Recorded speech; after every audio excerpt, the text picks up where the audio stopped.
It is that time now once again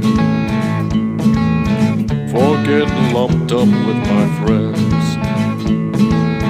It's RockerMike and Rob that you should know, and you'll find them here on the Rock Show. Ooh, yeah, on the Rock Show.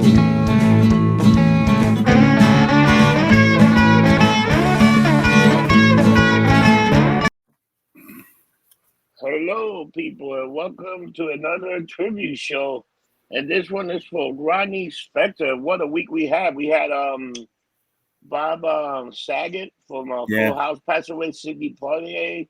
We had Betty White, man. Yeah, the last 10 days, right? I mean, 2022, crazy. Man. Starting off right away. It's reminding me of like January of 15 into 16. You know, like with Lemmy and fucking Bowie and like, you know, all these like great people, man. Oh yeah, that was crazy, man. Yeah. And then we have another great one, gone. And when I looked at it, I didn't realize she was so young at 78 also. I thought she was a little older than that. Yeah, she started playing music when she was like 14 years old. So that was her entire life. This one hit me a little hard. I always admired her. Like the music. Like one of those weird person that started as a black girl and died an old wrinkled white woman. You know, if you look at she got a little light skinned as she got older. She got really light skinned. If you look at her throughout the years, her appearance did change a lot at times. There was times she was almost, you know, in the 70s, she was very thin, kind of, probably a little too thin. She was one of these people that was almost, I never really thought about it, but she really did look different throughout her career. I mean, the 60s with the Ronettes and the makeup and the beehive haircut and everything, that was, you know, what she was probably known for the most. Yeah. But, I mean, multi-talented, beautiful singing voice, just a beautiful person, friendly with her fans. You know, she had a very, you know, as much as she had a great life, she had a tough life. Okay. Especially the Phil Spector years. Okay. There was a lot of abuse there and she had a lot of problems with that, her career. But she always managed to get back on her feet. And the great thing is that she always had people willing to work with her because she was just such a great person. I met her a couple of times, you know, briefly, had small conversations with her, seen her perform. Definitely, you know, stuff that I look back in my life as important moments. It's just her voice, you know, is that kind of like baby voice that she had. Always like I liked. Just something I was attracted to. But, you know what was crazy about her that she had like her webpage and you could book her for shows still and stuff. It was pretty still active. Yeah, no, she always had, every year was the Christmas shows that she would do. She'd do at least one or two, okay, Christmas time. For many years, it was at BB King's, okay. There was a tradition. But, yeah, I mean, I know COVID slowed everything down for people the last 2 years, but there was all intents and purposes she was going to go out again. Okay, but they said she had a short stint of cancer and it sadly took her life. I don't know any more details than that. They haven't released anything. But do you know she was in Take Me Home Tonight with Eddie Money? I never realized that. You didn't know that was her? I didn't even realize that was her until somebody pointed it out to me. I was like, whoa. That was a big comeback for her. She made an album right after that based on that comeback. And that was around 1986, 87. That was a big, you know. But just getting into it, to give a little background on her, we had done a whole show on the Ronettes about 2 years ago this time of year. Ironically, and we just talked about this before the show, she died almost a year to the day of Phil. Okay, just four days apart in the same month. It's Very crazy. very ironic. But she was born Veronica Yvette Bennett in Harlem in August 10th, 1943. Raised in that neighborhood, and she was from a very mixed background. Her mother was black and Cherokee Indian, and her father was an Irish American guy. Okay, and she had other family members that were everything from Puerto Rican to Chinese, I believe. She talked about that, how she grew up in a multiracial environment. Wow. Okay. In 1957, when she was 14, she formed what would be eventually the Ronettes with her older sister, Estelle Bennett, and their cousin, Nedra Talley. Now, also the original lineup included a male cousin named Ira and two other cousins named Diane and Elaine. What would happen is they would be playing gigs like sock hops and teenage dances. There was also some stuff at the Apollo they did early on. But this original lineup with the male singer, Ira was going to be the lead singer. They were the first gig they ever did. They were going to do a Frankie Lyman song, which was something that they always would do, Frankie Lyman in the teenager songs. And he went to sing and nothing came out of his mouth. He couldn't do it.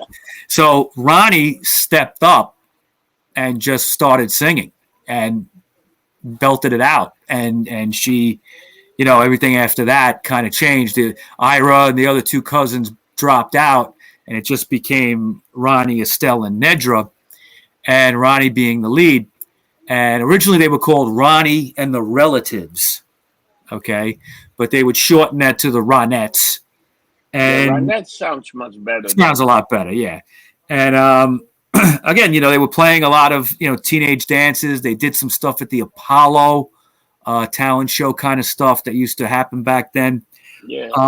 But at one point, they decided that, they were tired of this teenage boppy kind of stuff. They wanted to be big time. And their mothers had taught them how to put on their makeup. Now, interestingly, with the Ronettes, as they started to get more popular, their beehives got bigger, their makeup got crazier, and that's what they were known for. And their mothers taught them how to do their makeup to make them look older. Mike, you want to hear something very funny? This is very similar almost to Destiny Child with Beyonce and all those girls. It was like the mother was like the one that did the costume, the one did makeup. Everybody in the family chipped in to make the group happen. And look what it did now. It became like a multi-billion-dollar thing for Beyonce. Even the other two girls are still doing good, Right. I mean, they went on to their own careers too.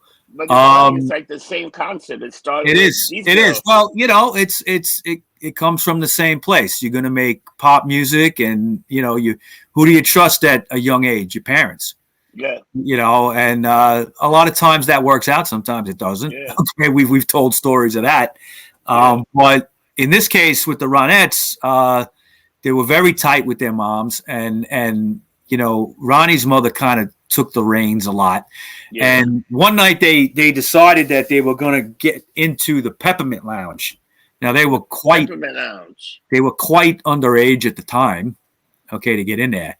But they dressed up, they did their makeup, they did their hair, and they thought they looked about 23.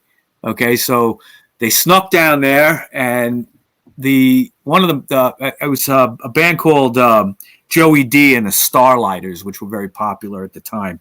They were playing that night, and basically there was a misunderstanding, and the managers of the club thought that the Ronettes were part of Joey D and the Starlighters, like the dancers that are in their group. So they ushered them in right into the club. And they ended up performing that night too, doing what they did, the early stuff that they did, and they became a sensation. All right, and they crazy, started, man. And they started playing there, and they also Murray the K, who was a big time DJ at the time in New York City, and would hang out at the Peppermint Lounge. He caught wind of them and brought them over to the Brooklyn Fox, which was a theater in Brooklyn, where he would have his rock and roll review shows, all those bands, all night long.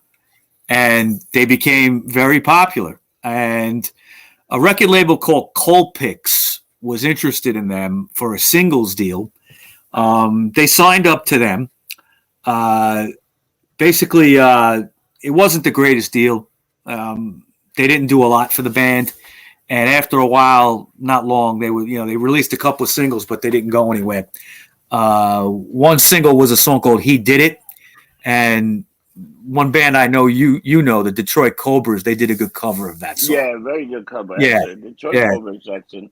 They're great, but the band would be kind of fed up with Colpix after a while, and they were looking to get out of that deal. They almost got out of the business altogether, but what they did was, through, I think, Murray the K and the Brooklyn Fox gigs, they had a chance to audition with Phil Spector. Now, Phil Spector was a young guy. He was probably about 23 at the time, but he was becoming quite a name. He had produced a couple of hit records, not many. He was just starting out, but he was becoming a hit songwriter and producer. And he saw them perform at the Brooklyn Fox and said, come down to my office and do an audition. Wow. And the audition the room had a big piano, and he played the piano, and the girl sang, Ronnie being the lead. And I think they did Frankie Lyman songs. And at some point, the story goes, I've read this from different sources, is he just got up from the piano and was like, this is what I've been looking for. Wow. Yeah. So he saw them right away, right? Yeah. Now, originally he just wanted Ronnie. Okay. And I'm sure he had his mind on other things, because I think he fell in love with her right away. And but her mother, very gory, falling in love with Diana Ross. Diana Ross. It happens. How many times does that cycle repeat themselves in this business? Yep. Well, Diana Ross and Ronnie Spector were kind of similar in that way. They were both young and attractive, and probably a little naive, but Ronnie's mother said, no, okay, you can't just have Ronnie. You got to have the whole package with the two other girls. So he agreed, and he signed him to Philez Records, which was his label, and took them out to California. Okay, got permission from their parents and stuff, and took them to L.A., Gold Star Studios, where he was working out of. And they started recording. The first song they ever recorded was "Why Don't They Let Us Fall in Love," but he shelved it. He didn't put it out. And then he recorded about 4 other songs with them, but typical Phil Spector, he shelved that too, but then put it out under the Crystals name, even though it was the Ronettes. Wow. And that was something we've talked about a bunch of times with Phil that he used to do. Yeah. At first, I think the Ronettes were a little frustrated, like, when is he going to put out a single? We recorded stuff, okay? But what would happen is a song would come up, would fall into his lap, written by Jeff Barry and Ellie Greenwich, and that would be My Baby, okay? And that would be recorded by them in July of '63. He released it right away, and it got to number 2. That was it. First hit, first single on Philez released, and it went to number 2. And it's their signature song. You got Hal Blaine's drums in the beginning, part of the wrecking crew that Phil had, all the musicians at the Gold Star Studios backing the Ronettes up. And it was a huge, I don't know how that didn't get to number 1. I don't know what stopped it, but it only got to number 2. And they ended up on the Dick Clark Caravan of Stars tour. Wow. Okay. And touring around the country was difficult, but they were on their way. They had to come up with a follow-up. So the next single was Baby I Love You, which got to number 6.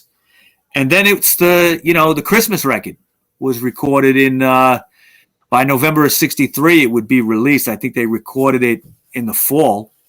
And what's Christmas without the 3 Ronettes songs, right? Frosty the Snowman. Yeah. I Saw Mommy Kissing Santa Claus and Sleigh Ride. I mean, those 3 you hear every year to this day. Yeah. 60 years later, and that stuff is still played. And there's 2 different people recorded it, too. Oh, yeah, of course. But, to me, the best is the stuff with the Ronettes. That whole Christmas record's amazing. It's probably one of the best Christmas records ever. But they would go to the UK in early '64 because they were starting to make a splash over there. And they went on a tour, and guess who opened for them? Who? The Stones. Wow, the Rolling Stones. Opening for the Ronettes. That's crazy. Okay, and they went on a tour together. I think they were, the whole bus ride stuff together and everything. Keith Richards talks about it in his book Life, and he's talked about it in interviews. If I remember right, he alluded to a little affair with Ronnie at some point. Phil was very protective, almost obsessive of Ronnie and the band, especially Ronnie. And he had put word out to the Stones management, nobody touched the Ronettes on this tour. Okay. And because he knew what it would be like on tour. And the Ronettes, who, they liked the Stones, they liked their music. And the Stones wouldn't even talk to them in the beginning of the tour. And finally, they would just stay away from them.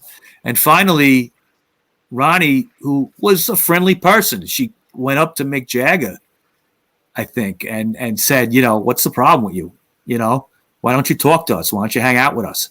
And he said, well, we heard we're not supposed to fraternize with you or anything like that. And she's like, what are you talking about? Fuck that, and just, come in, everybody, they all became friends. And that was she became close with Richards, and that's a friendship that's lasted till this week. Okay. They always were close. And, they would continue having hits. Walking in the Rain was the one that came up next. Yeah, that's a great song. But as the Beatles and the Stones too got bigger, kind of pushed those girl groups to the side. Okay. By 64, 65, the Beatles were everything. The British Invasion was everything. The Kinks, the Stones.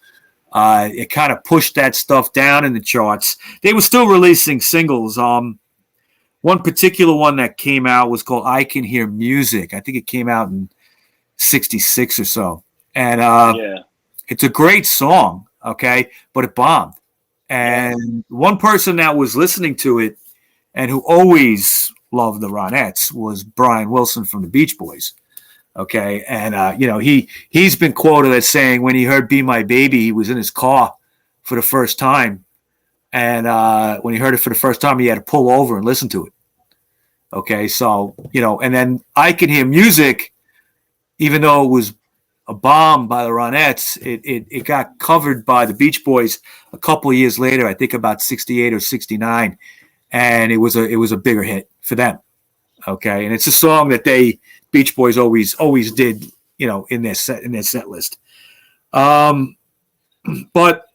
in August of 66, to try to restart their career a little bit, the Ronettes went on tour with the Beatles on a 14-city date.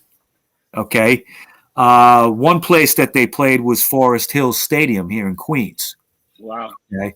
And they opened for the Beatles, and they did very well.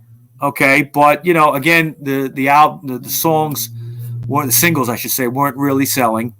It kind of got to a point where Phil wasn't really giving them any music.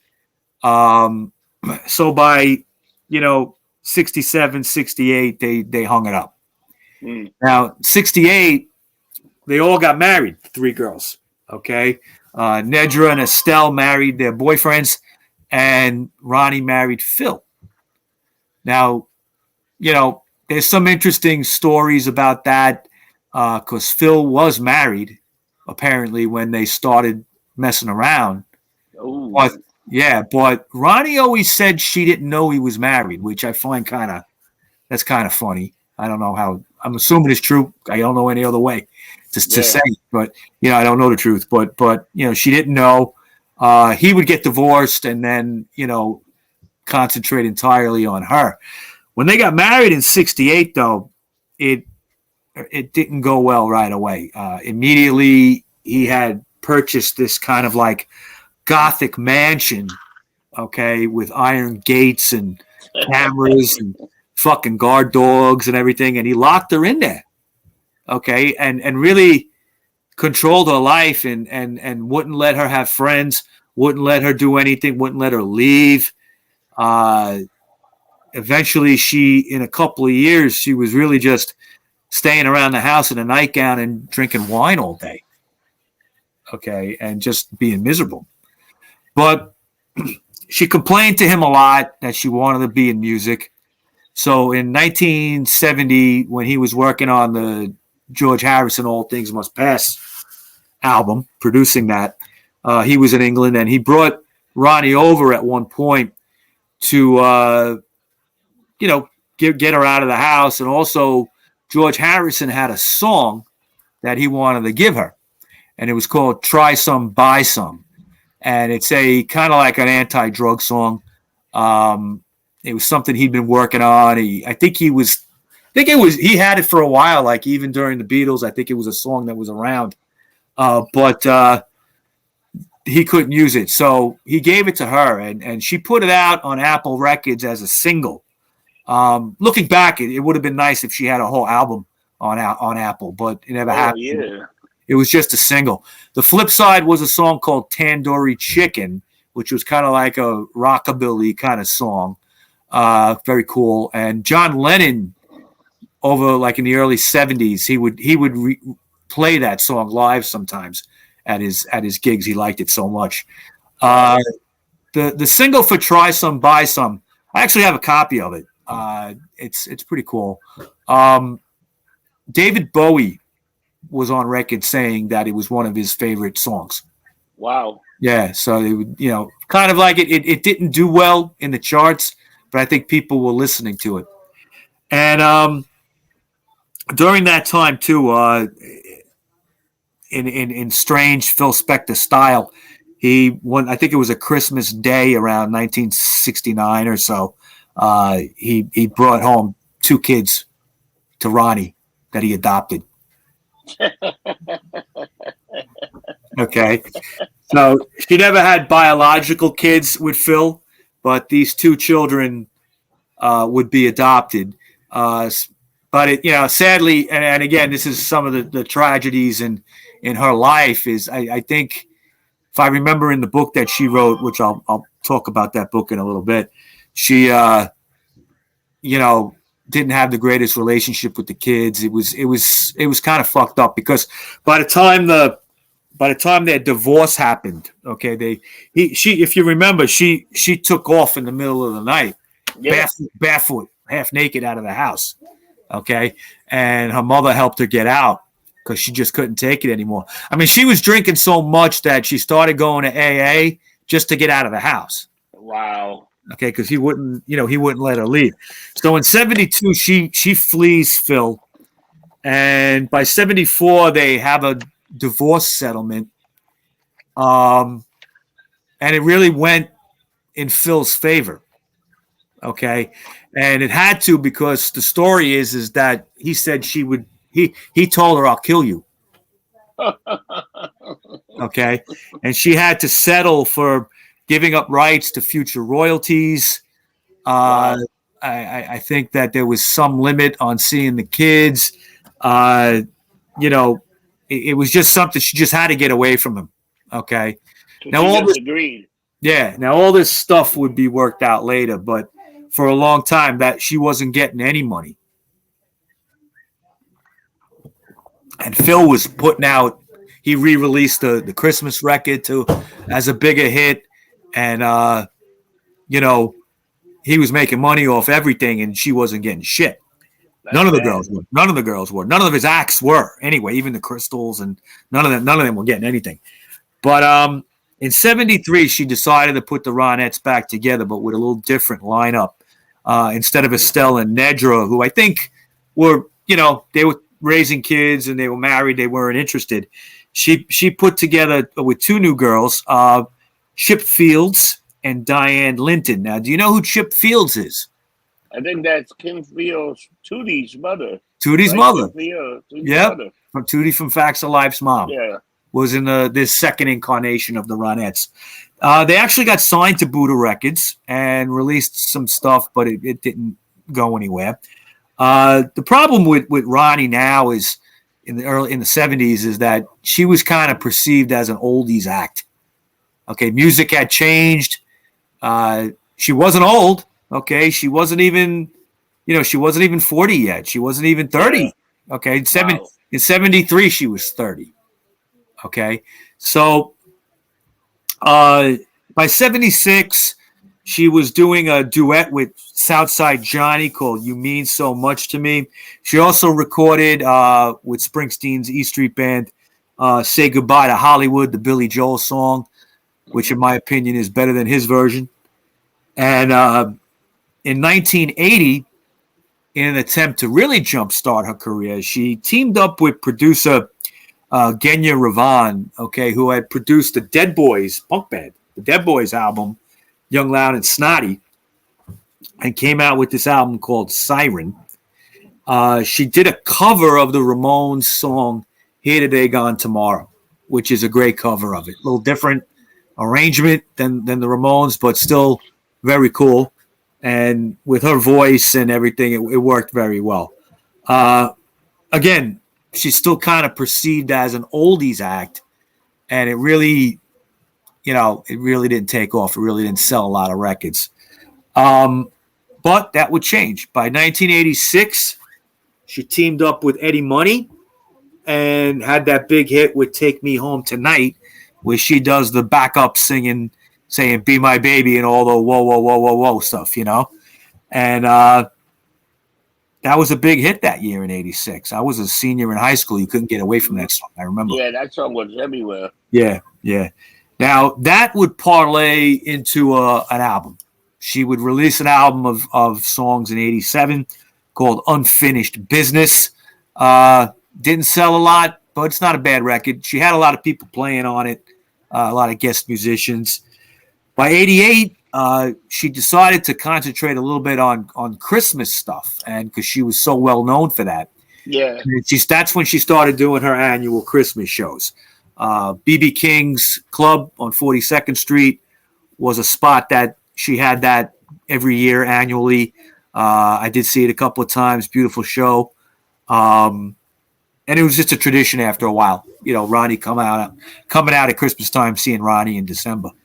By 88 also, the Phil Spector royalty problem from the divorce settlement and everything would be settled again. Okay. And it would turn out that he had to pay $2.6 million to the Ronettes, okay, including $1 million to Ronnie specifically. All right. So he kind of got fleeced with that. All right. And deservedly so, because by then the song was in Dirty Dancing. Be My Baby was in Dirty Dancing. Yeah. It had kind of like gotten back on the charts, or at least in people's consciousness, and was doing well. That soundtrack was huge. So, a lot of money was going her way. The next 8 or 9 years, she would concentrate on the Christmas shows. She didn't have any new material coming out, but she was actively performing. By 1997, though, there was an interesting collaboration, and this was when I really tuned in, is Joey Ramone, after the Ramones broke up in 96, got in touch with her and wanted to work with her and produce her. Wow. And they had known each other before. Okay. Ronnie was always a New Yorker. She had gotten remarried in 82 to her manager and moved to Danbury, Connecticut. So she was always in the area, not too far away. And she said to Joey, sure, and they started recording together. There was a Ramone song called Bye Bye Baby that they reworked into a duet together. He had her doing the Johnny Thunders song, "You Can't Put Your Arms Around a Memory." Okay. And she does it great. She does it great. I'm sure Thunders would have been proud. There was a Beach Boys song, "Don't Worry Baby." And I'm trying to remember what else. It was like maybe 2 or 3 more songs. And by 2000, they put out 99, I should say. It was the song "She Talks to Rainbows." It was another Ramone song from their last album, Adios Amigos, that she recorded. And it came out, and critically it was acclaimed. It didn't sell a lot of records, but she started doing like little shows with Joey Ramone in the late 90s. One in particular would be at Coney Island High that I went to. And I got to talk to her a little bit. She was kind of mingling in the crowd before she went on. Nice lady, just very, very, very cool, very nice, friendly, signing autographs. There was nothing about her that was, stuck up or nothing like that. She was like a regular, like talking to your next door neighbor, Wow. Yeah. But this would be the beginning of a kind of interesting period for her where she was very active recording with other people. The punk band, the Misfits, at the time when they had Jerry Only was lead and Marky Ramone was on drums. They were a 3-piece at that point. They released an album called Project 1950. Yeah. And it was an album of covers. And she sings on "This Magic Moment" and "You Belong to Me." "You Belong to Me" is kind of like an old doo-wop song that the Misfits did in their style. Yeah. It's a cool album. I like the album. The Ravenettes, another great band that I really like. On their "Pretty in Black" album that came out in 2005, there was a song that she sang the backup on called "Ode to L.A." And it's like a tribute to Los Angeles. And she does like the backing, whoa, whoa, whoa, vocals and all that stuff. 2006, she came out with an album called "Last of the Rock Stars." And again, it was a lot of covers. And she had guest musicians on this. Keith Richards played on it. Patti Smith sings backup. Yeah, the Yeah Yeah Yeahs, right? They were big at that time. Ravenettes. Keith Richards, the Ravenettes, and the Raconteurs, okay, which was Jack White's band. And 2007, the Ronettes got into the Rock and Roll Hall of Fame, deservedly so, okay? Yeah. But guess who thought they shouldn't be there and who wrote a letter? Oh. Phil. Wow. He wrote a letter to the Rock and Roll Hall of Fame people and said how they didn't deserve to be in there. They weren't a real band, blah, blah, blah, blah, blah. And what a terrible, that's just awful. Okay. And, but he was waiting for trial at that time for killing that actress, Lana Clarkson. Yeah. Okay? So he was probably clinically insane by that point. Yeah. He was hooked up. Yeah. Yeah. So, it went nowhere, but the fact that he actually went out of his way to try to derail that for her, I think is awful, Yeah. And, she would, when he died last year, she said to the press, he was a musical genius, but a lousy husband. I mean, that's the God's honest truth, and, as much as, she tried to get away from him, her life was tied up with him anyway because of all that, Now, in 2010, she worked on a new Christmas album. It was an EP, actually, of new songs. And 2011 came along, and Amy Winehouse passed away. Now, Amy Winehouse was always a fan of Ronnie Spector. I mean, there's no doubt. Look at her look, okay? Amy Winehouse's whole look was Ronettes.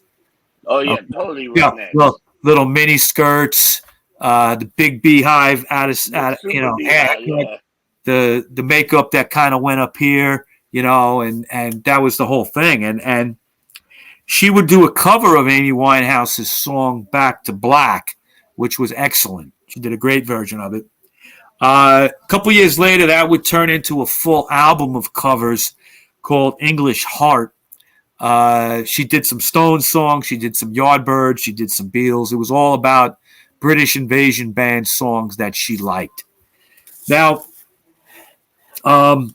September of 2020, there was an announcement made that there was going to be a biopic on her based on her 1990 book called Be My Baby, How I Survived Mascara, Miniskirts, and Madness, or my Life as a Fabulous Ronette. That was the whole title, okay?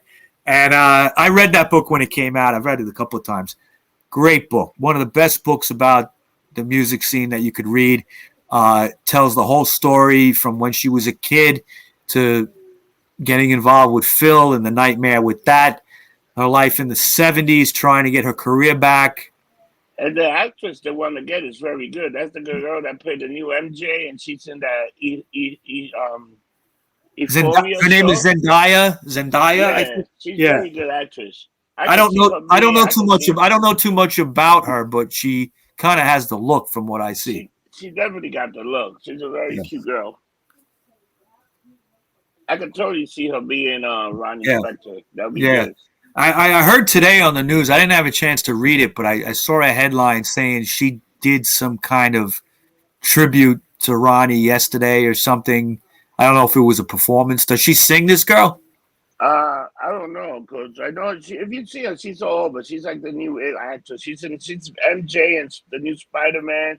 She's in that show Euphoria, and she's fantastic in that show. She played Mary Jane in the latest Spider-Man. Yeah. Okay, I got you. She's been in a bunch of movies. Like, she's a good actress. She's very good. Yeah, I mean, it's a great book, and if they do it right, it could be a very classic film. You know, it's really just such a great topic. And it's a great story, her struggle, you know. And now, we get the news 2 days ago that she passed away. It was kind of sudden. I didn't know. You know, she wasn't sick as far as we knew, but apparently she had cancer for a short time, and she didn't make it. So, big loss, Ronnie. Big loss. Big loss. Big loss to music, New York City. Okay, she was a voice of that, and I mean, you know me, my musical tastes are all over the place. Yeah, and to me, when it comes to the rock and roll genre, I think she's my favorite vocalist, female vocalist. Okay, Debbie Harry would be up there too. Okay, but I think that I always like voices that, whether it's male or female, that are distinctive, that you know them right away. Not really, they don't have to be fantastic operatic voices for me to like them. But when you heard a Ronette song or a Ronnie Spector backing vocal in a song or something, you just knew it was her. Yeah. You just knew it was her. And I was always blown away by her. So gonna miss her. Gonna miss the Christmas shows. Gonna miss her popping up here and there. She just was a nice lady. And she was a devoted family person with her husband. She had kids with her second husband, Jonathan. That's all I could say. You know, God bless her. You know, she was the kind of person that only comes along once in a lifetime. Wow, what a great tribute. We went long on this one. 40 Did minutes we? also, man. Yeah. Yeah. So other than this, Mike, how can people reach out to you? All right. I'm all over social media. You can find me on Instagram, RockerMike212, RockerMike212. You can find me on Facebook under RockerMike or the Rock Show podcast group page featuring RockerMike and Rob Rossi on Facebook. And, of course, I'm on Clout Hub and MeWe as RockerMike. That's about it. How about you? You can find me any social media, Facebook, Twitter, Instagram. Just look up Getting Lumped Up, and I will pop right up, just like a demon. I will just be there. You can summon me whenever you want. You like food. You like food poisoning. You just come right back up. I just come right back. So everybody, this is a special rock show episode. This will be up Also, check out part 2 of the Giants for Conspiracy 420 coming up this week. Also, so we got a bunch of shows coming up this week, and thank you for following us. And if you like the show, hit the subscribe button and hit the like Please. button. You know, hit the subscribe and like, and leave comments. You know, and share it. Share it. Get us out there. We want to take over the world. Yes. So, in those notes, what do we say? Like in every other show, don't get drunk. Get lumped up. See you next week. Take care, people.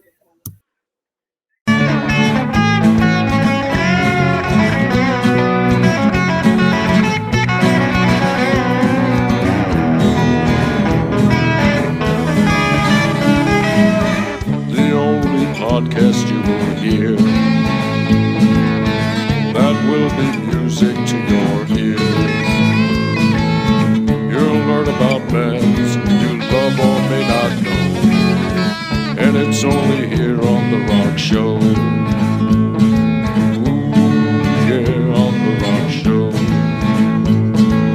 Ooh, yeah, on The Rock Show. Don't tell your friends and everyone you know. Let's get lumped up on The Rock Show.